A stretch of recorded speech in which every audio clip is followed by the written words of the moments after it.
Haynes Gymnasium.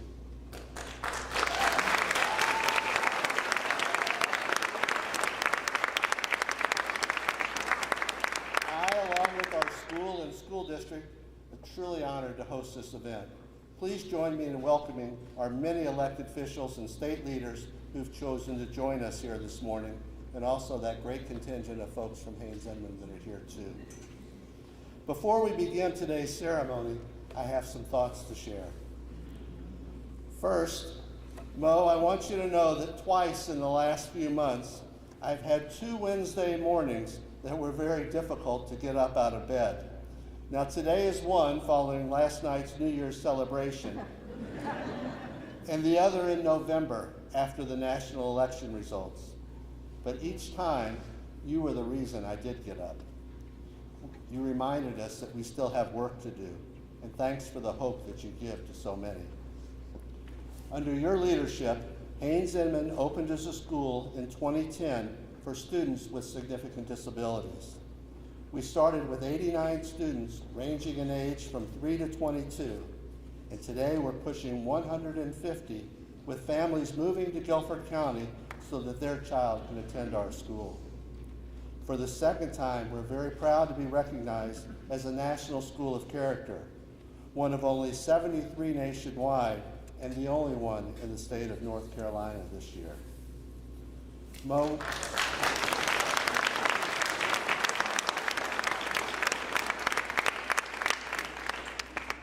we know you're driven by the conviction that every child deserves the opportunity to succeed.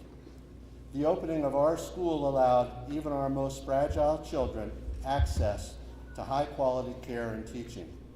And the character traits that we see in our students, hope, patience, dignity, happiness, strength, perseverance, respect, and compassion, reminds us that each of our students comes to us just as they should, perfect. More importantly, we all have gifts and talents that need to be shared and appreciated.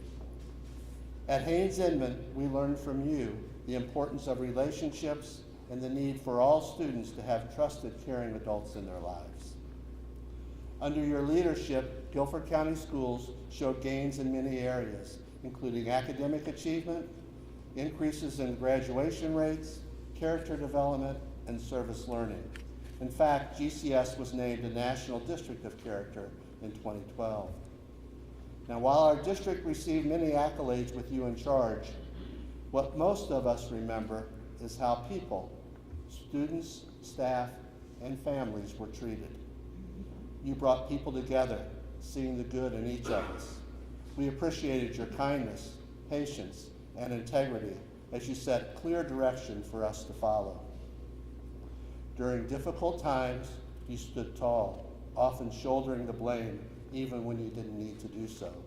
And in good times, you were quick to give credit to others. Thank you. Our state is fortunate to have you leading our schools. Now, while I am honored to welcome you here today, and most of the Karp family is here in person, I'm positive that my wife and your confidant and good friend Nora would have been your first choice. Well, I'm sure she's here today in spirit.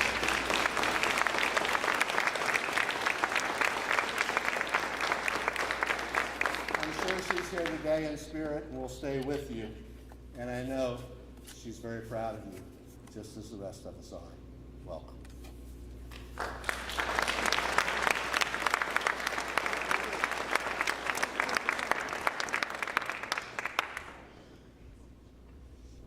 Good morning.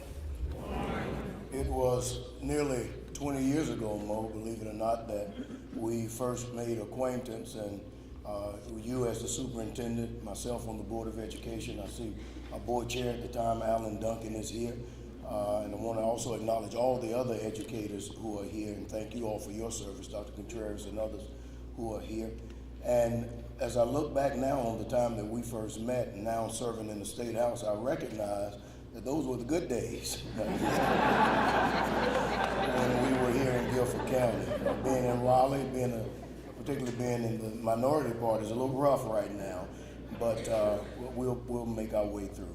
I cannot say how proud I am of you and how proud I am to know you and how much I look up to you as a person, as a leader, and certainly your accomplishments have earned you this place in the trust of the North Carolina voters and to lead our public education system. In honor of the fact that there are others here of other faiths, I want to ask that we first pause for a moment of reflection, and then I will lead a prayer of my faith, the Christian faith. But in respect and acknowledgement of all other faiths, would we please just pause for a moment of reflection?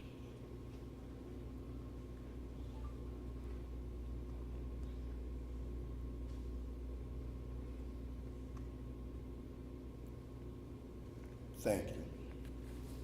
Perfect God, our Father, Lord and Majesty of the universe, we gather here today for the inauguration of your servant, Maurice Green, into the most important office of Superintendent of Public Instruction of this great state. As we gather, we thank you and acknowledge your presence and submissively invite your divine intervention into our undertaking today. Lord, if our lives could be viewed as a building under construction, the greatest part, the most important part, would be the foundation that is laid through education. For it is education that allows us to build productive and successful lives as citizens of this world. We stand here today under your direction to install a man, a good man, a competent man, a caring man, to play a lead part in making sure that a firm foundation can be laid for each of the hundreds of thousands of students enrolled in North Carolina schools. We ask you, great God, to bestow upon him gifts and attributes that will help him to successfully carry out this most important work. On this historic day, as he takes the helm of what our ancestors would call a big job, we pray your infinite wisdom and sustaining power upon Maurice Green. Grant him a heart of appreciation and a voice unashamed to say thank you to the men and women who give of themselves to make sure that children are educated, transported, fed, and nurtured in clean, safe, and healthy environments. Lord, give him an amplified voice that he may shout from the rooftops the successes and good things that are happening in schools in every county across this beautiful state, from Murphy to Manteo. Lord, block his ears and tunnel his vision, that he may not be dissuaded from doing the right things by the critics who criticize, not for constructive reasons, but simply because they can. Remind him, Lord, that when he does this work well, firm foundations will be laid and generations will be changed. For with this long-lasting work, Maurice Green will plant trees under whose shade he will never sit. And Lord, on the rough days, and there will be rough days, provide him with the wherewithal to remember to draw his strength from his connection to you. Bless his family, O Lord, as they lend him once again to public service. Grant them the understanding that they need as they too embark on this awesome and intimidating journey in support of their loved one.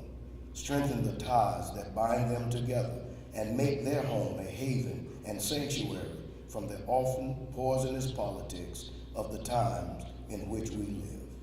Gracious God, as we stand today, we pray for all the public servants of this great state, that we may ever remember that you have chosen us to serve and not to be served. Thank you for the privilege of witnessing history today. Thank you for the beauty of today. Thank you for the place where we gather today. And thank you for being our great God. In Christ's name we pray. Amen.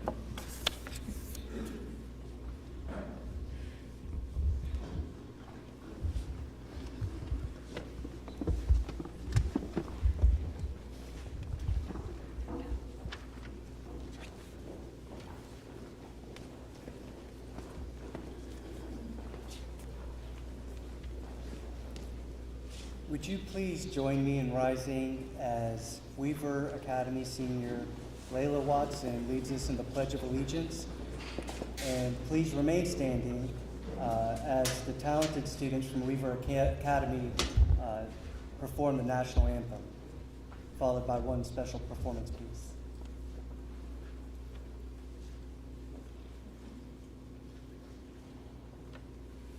Good morning, everyone. Please stand for Pledge of Allegiance as you are. I pledge allegiance to the flag of the United States of America and to the republic for which it stands, one nation, under God, indivisible, with liberty and justice for all. Thank you.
On behalf of the Weaver Academy Chorale, I would like to thank you for allowing us to be here and share our music with you today. The state motto of Kansas is Ad Astra per Aspera. This inspires us to overcome our adversities, leave our cares behind, and move onward and upward toward the stars.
Good morning. What an exciting day this is. Special day this is. And what a special place this ceremony is being held in. This school, Haynes Inman, is special for a lot of reasons. The students who are here are exceptional children, and they're called exceptional for good reason.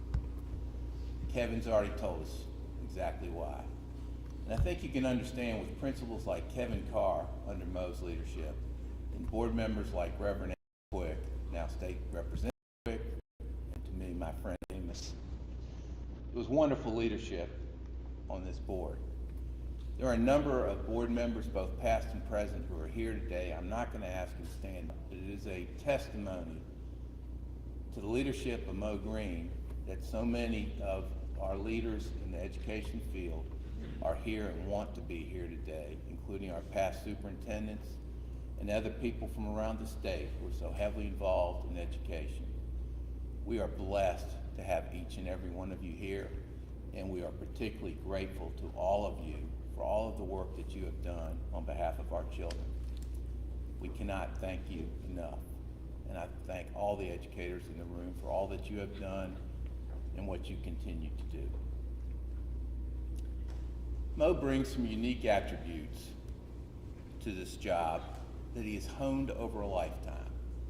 Many of you know his life story, but just to fill in the gaps quickly. Mo graduated from Duke Undergraduate School, where he met his wonderful wife, Stephanie, who's the real star of the show, but we'll save that for a different ceremony. He then graduated from Duke Law School, and he's encountered over the way a number of people that he would consider his mentors.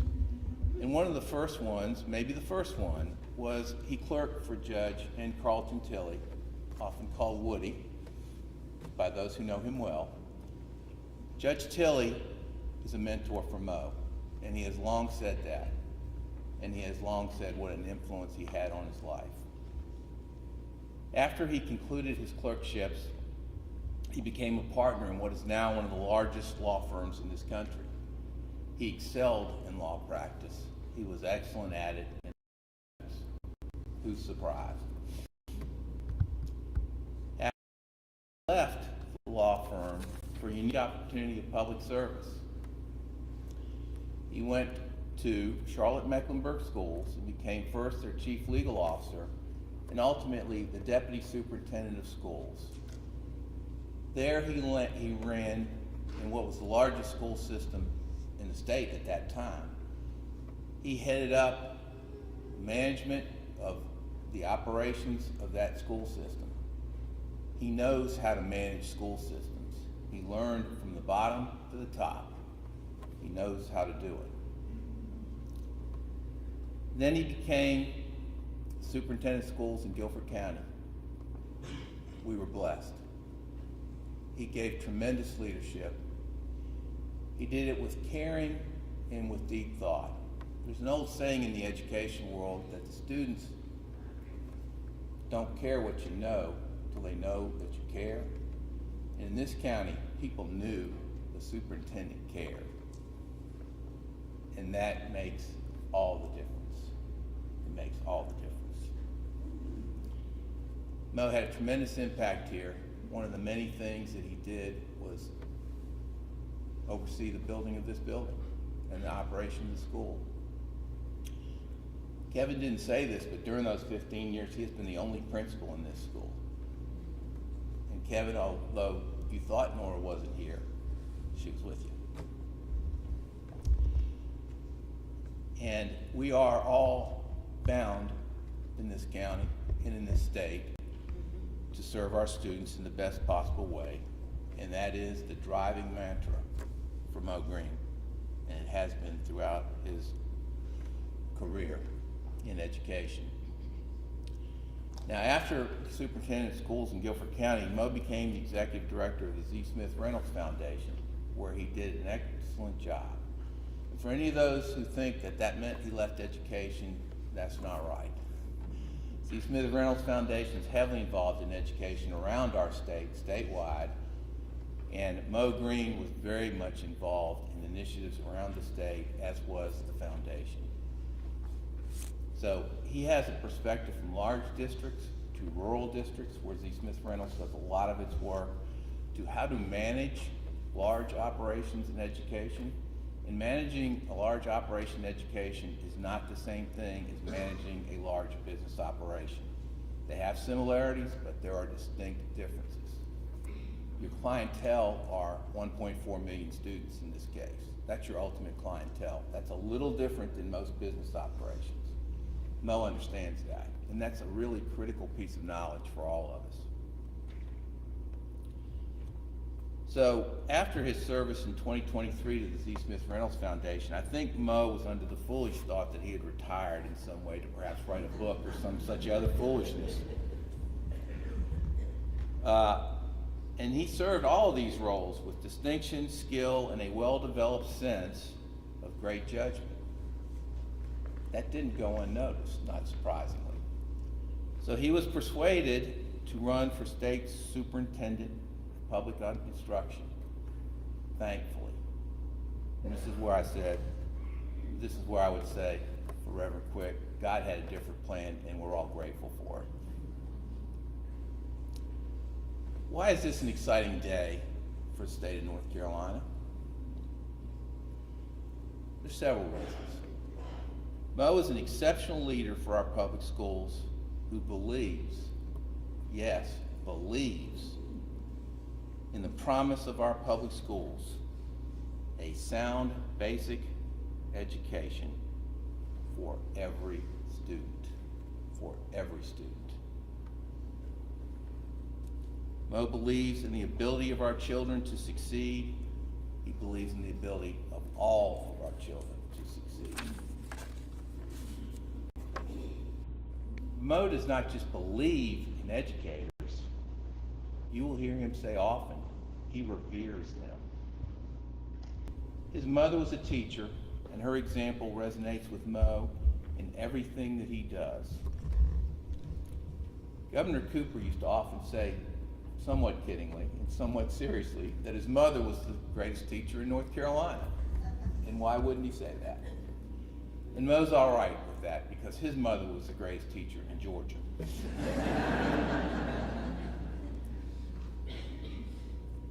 He will support our educators and our classified employees because they have the most important jobs in our state, the nurturing and education of our future. That is our children. Mo's background has allowed him to develop exceptional management and people skills, both internal to any organization in which he has been involved, and just as importantly, external to every organization in which he's been involved. And those skills will be very much needed in this new role, but we can all have comfort. Mo has those skills. The ability to manage the day-to-day administration of a large educational organization is extremely demanding and quite unique in the skill set required. Yet Mo brings the tools and the experience to do it and to do it well. Mo is a man of the highest character, integrity, and ethics. I cannot emphasize that enough. I do not know anyone with higher standards. Equal, but there are no one with higher standards. These are the very traits we thirst for in our public officials. It's what we want, and he brings them to us, and we are grateful for that moment. He listens carefully. He will strongly and determinedly advance the interests of our schools and advocate for them, but he'll do so in a professional manner and with respect for all that he deals with. And that respect component is important. In doing this, he will advance the interests of our children. Because at the end of the day, the only question one has to ask is, for any issue that has to do with schools and our children, is what is in the best interest of our children. not what is in the best interest of the adults in the room or the best interest of adults who may have an interest. It's what's in the best interest of our children. And Mo very much understands this. There's much I could say here, but we're really here to have Mo talk to us and speak with us. So I'm going to end on this point because I do think it's an important one. Many of us feel urgently that there's a moral obligation that we should all have to support our children in our schools. We all know, to those who have the least, we owe the most. But do we live that life? Searchingly, do we live that life? Do we ask that question? And one of the ways we can ask that question is, how do we look at our budgets? A budget is a statement of priorities. We try to order those things that are the most important and put those in the proper order. And while we searchingly think about what's in the best interest of children, I want us to searchingly think about what's in the best priority order for our children. How do we state our priority order? And where do we put our children in that scope?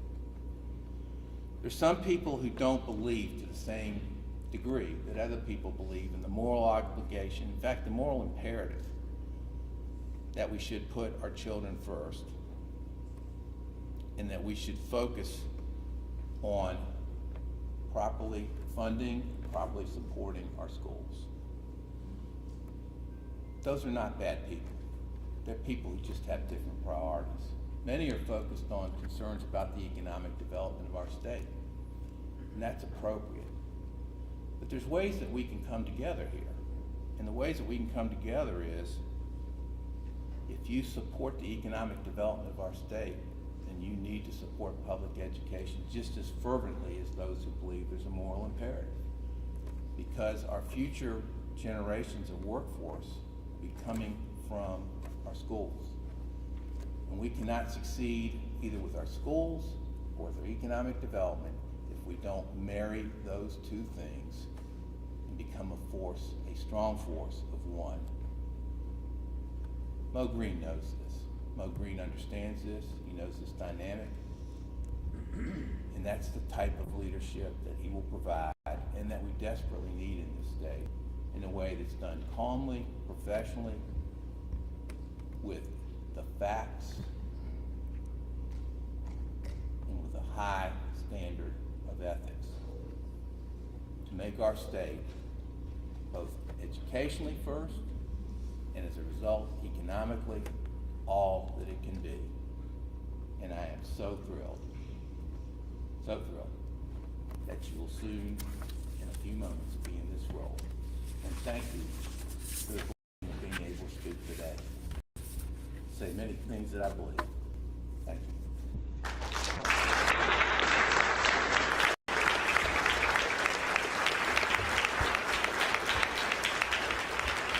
Good morning. Happy New Year. New year, new superintendent. Did y'all get a lot of new things this past week? Yes? It's all new. There's something special about new, right? It's exciting. It's great possibilities. There's a few fears. There's opportunities. There's legacy that comes with things that are new. This building used to be new, right? 15 years ago. New things bring legacy, which is really exciting. And that's what we're celebrating today. I know a lot about new. I used to be the new kid all the time. I had 4 different schools in 5 years in High Point. 4 schools in 5 years. Each move was a marker of a struggle for our family to make it financially and our family struggling through divorce. And I learned a lot about hope and hardship in those new times. And even though I was always new to a school, there were some things that were always consistent, okay? Number 1, I had amazing teachers who cared greatly about me. Number 2, music class was awesome in every school. Number 3, every school's art room smells like tempera paint. I cannot explain that, but it's true, they all smell the same. And every year at every school, there was a holiday canned food drive. Every year. I was 8 years old in 3rd grade, and I watched my classmates lug in these bags of donations of canned goods, and my stomach was in knots. I knew I couldn't bring in any food, and I also knew where that food was probably going. It was going to families like mine. One morning, fighting back tears, I walked up to my teacher and I apologized because I couldn't contribute. I couldn't take food from my spares pantry just so we could win a popcorn party. Like, I couldn't do that, you know? And I still kind of felt like I was letting everybody down. And she looked at me and she said, Leah, you're not letting anybody down. She turned my shame into purpose. She said, Leah, you're so good at math. Leah, you are so good at math. Will you tally all of our cans for me? Will you help me with that? She turned my shame into purpose. And so while I was sitting there tallying, which by the way, I still love tallying to this day, thanks to this great teacher. While I was tallying these cans, a kid comes in. His name was Sam. Sam was great. He comes in with the most culinary, delicious delicacy that anybody could ever have in the world. 2 boxes of powdered mashed potatoes. There is nothing better. Okay, they're still slap, I'm not gonna lie to you. And I couldn't help myself. I said out loud, oh, I hope I get those mashed potatoes. It's kind of funny, but the day that the drive was over, my mom was picking us up from school so she could pick up our boxes, and my teacher pulled me aside and she said, hey, Leah, thank you for your tallying work. I made sure you got those mashed potatoes. She heard my whispered dream, this tiny little like, oh, those mashed potatoes. I know it sounds so small, but that moment taught me this huge feeling of this power that educators have, right? They take dreams and they turn them into realities, even if they're tiny, even if it's about food that some people argue is not good. And it's one of the reasons why I wanted to be a teacher. Years later, I was new again. I was a new teacher in Guilford County Schools, and I had a new superintendent, and his name was Maurice. And something about having Superintendent Green as your superintendent was he sent out the most heartfelt emails. You did. You sent out lovely emails, and I actually looked through a bunch of them, and I will be quoting them today. So look out. They were always encouraging, and you always made us feel like our work was the most important work. And one email that you shared really hit to this mashed potato story so perfectly. You said, it's remarkable to know that our students' dreams become your dreams. As educators and support staff, you work your hardest to turn these dreams into reality. Those words hit me so deeply because I've lived both sides of that as a student whose teachers had turned my dreams, multiple dreams, into reality, but also as a teacher struggling to help find out what the dreams are and how can I make them come true for my precious high school students. Superintendent Green, he understood then, and I know he does now, that education and the public school experience is more about the lessons that we learn about math and English and science. It's about building humanity. It's about building character. It's about building people. Oftentimes people ask me what I teach, and people will say, like, oh, I was a high school teacher. Like, I taught people. I taught kids how to become people. And Superintendent Green completely understands that.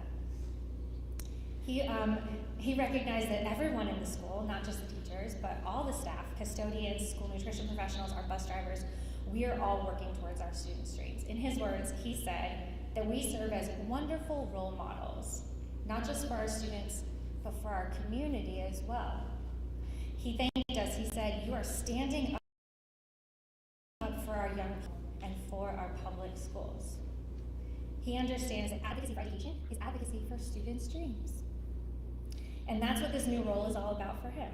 This is his opportunity to advocate for the dreams of the 1.5 million public school students in North Carolina, that each carries their own whisper dreams, just like I did very recently when I was in elementary school.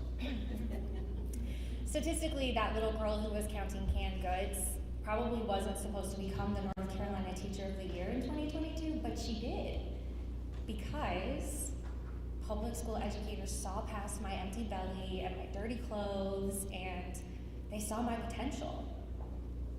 But my story isn't super unique. It's multiplied in classrooms across our state where students full of promise need excellent educators to help them actualize their dreams. And Maurice Green not only understood this, he championed it when he was in Guilford County Schools. He sent this email. He says, "We have more successes than challenges.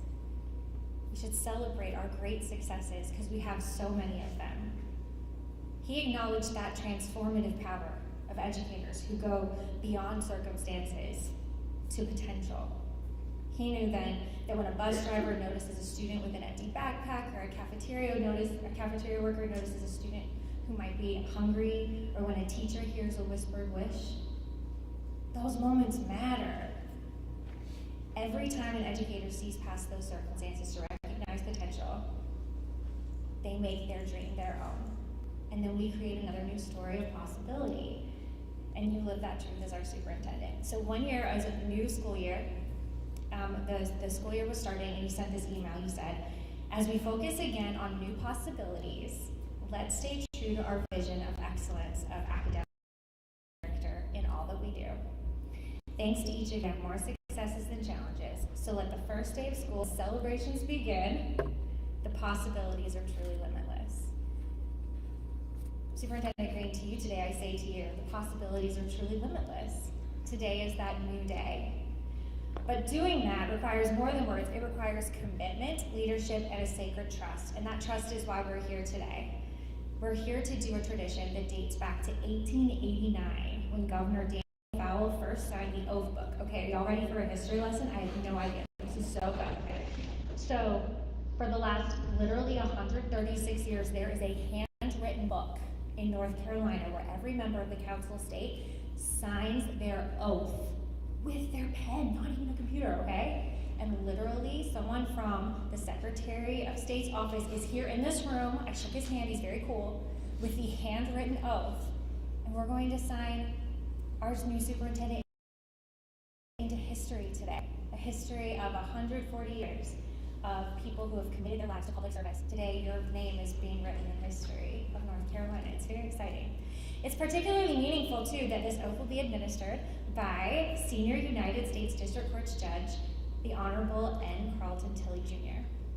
Judge Tilley's dedication to public service mirrors the commitment we see in education. After graduating from Wake Forest University and its law, he served as an assistant United States attorney and then United States attorney for the Middle District of North Carolina. In 1988, President Ronald Reagan nominated him to the seat on the United States District Court for the Middle District of North Carolina, where he would later serve as the chief judge, y'all, from 1999 to 2006. He assumed senior status on December 16, 2008. And the connection between Judge Tilley and Superintendent Green is deeper than that, because as Vice Chair Duncan stated, he was his clerk. Like, you worked for him. And you learned from his integrity and wisdom and dedication to public service. Today, these two paths of service, justice and education, converge together. And the Honorable Judge Tilley will administer 3 oaths. First two are to uphold the Constitution of North Carolina and the United States, and then to execute the duties of this vital office to the best of his skill and ability. We have a new year. We have a new superintendent. Let this oath remind us that education, public education, is not just service, but a constitutional right and a sacred trust. And just like Superintendent Green said, by upholding this trust when he was our superintendent, he said, every student, every teacher, in every classroom deserves an equal opportunity for success. Today's oaths will seal that commitment and uphold that trust for every child in North Carolina, whether their dreams are screamed or spoken or unspoken. Today is the start of that. So now it is my honor to invite the Honorable Judge N. Carlton Tilley, Jr. to administer the oath of office to our new State Superintendent of Public Instruction, Maurice. Is that okay?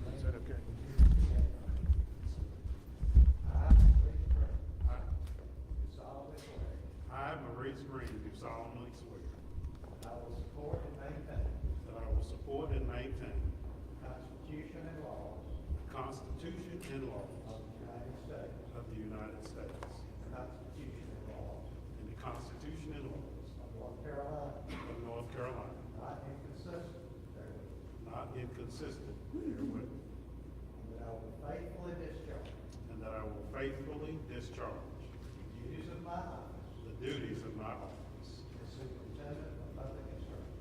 as Superintendent of Public Instruction. So help me God. So help me God.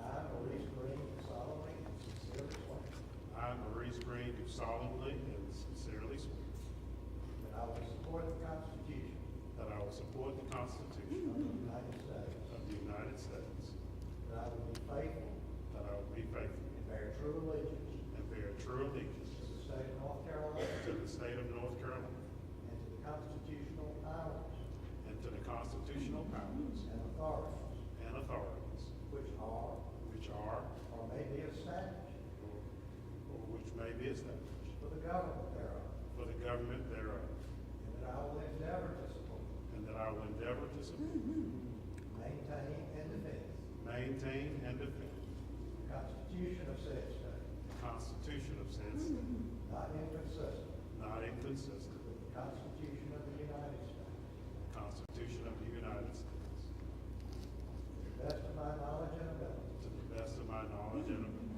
so help me God. So help me God.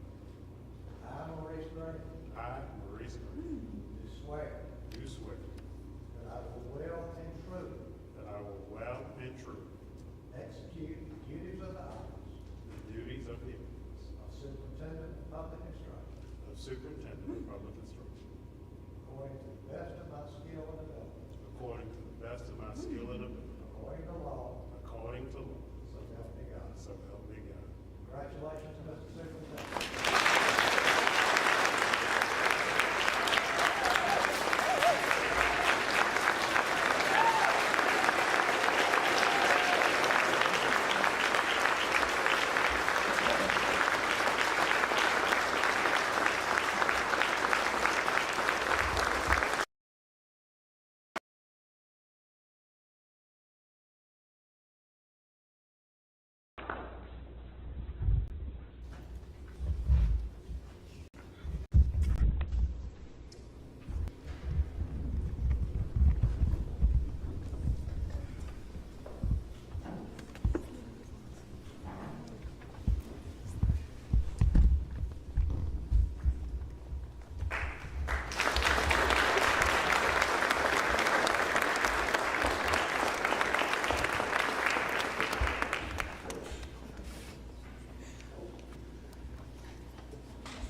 Thank you, and good morning.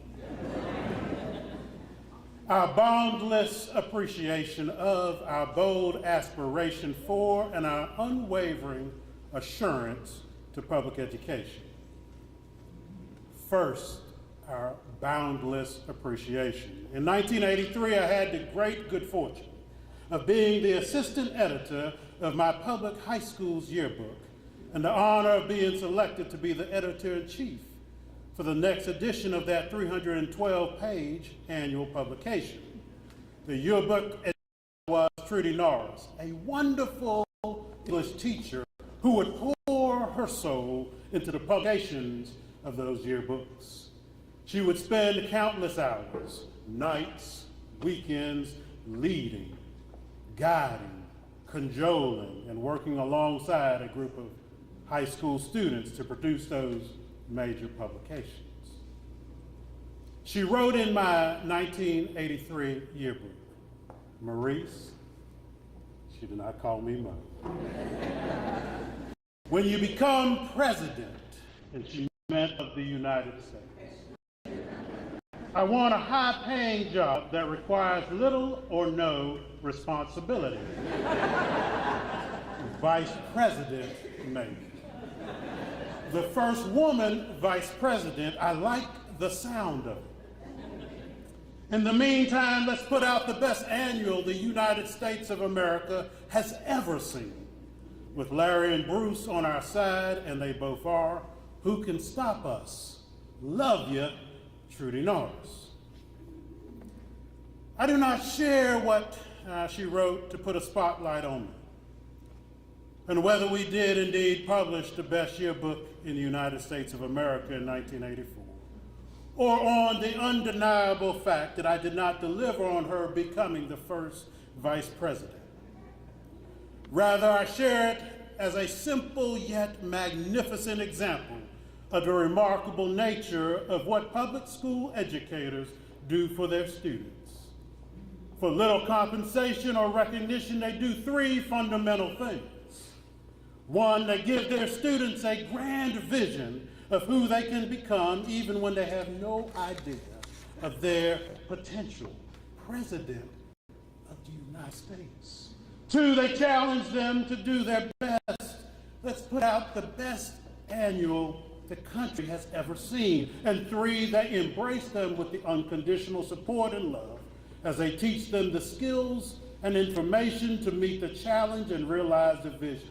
Let's us, with others on our side, who can stop us, love you. At the very end of the 1984 publication, I had the chance to respond to what Ms. Norris wrote. As I wrote something entitled Editor's Note, spotlighting on the lady behind the show. I wrote, though this last page has been reserved as an editor's note page, I feel this book would not be complete without doing a feature on the woman who works behind the scenes of the yearbook. Each of you know her. She is none other than Trudy Norris, the advisor of the biggest operation on the school campus. The general school population knows her as always being energetic, very intelligent, and forever taking cigarette and coffee breaks. The annual staff that she has headed over the years knows her to be a demanding perfectionist, a grand organizer, and an extremely hard worker. In the past 3 years, I've grown to know her as an excellent teacher and fun-loving after deadlines are mailed.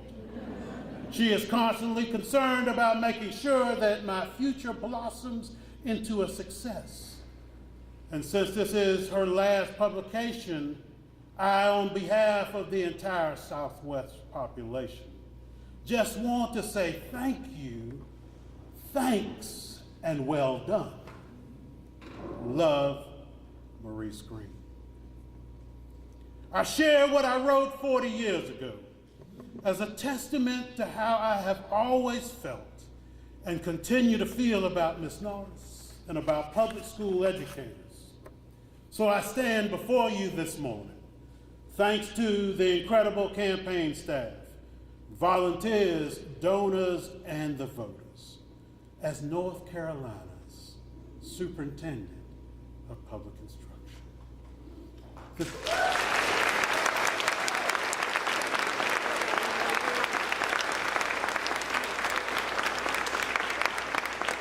This position is the Chief Administrator and Advocate for public schools in North Carolina.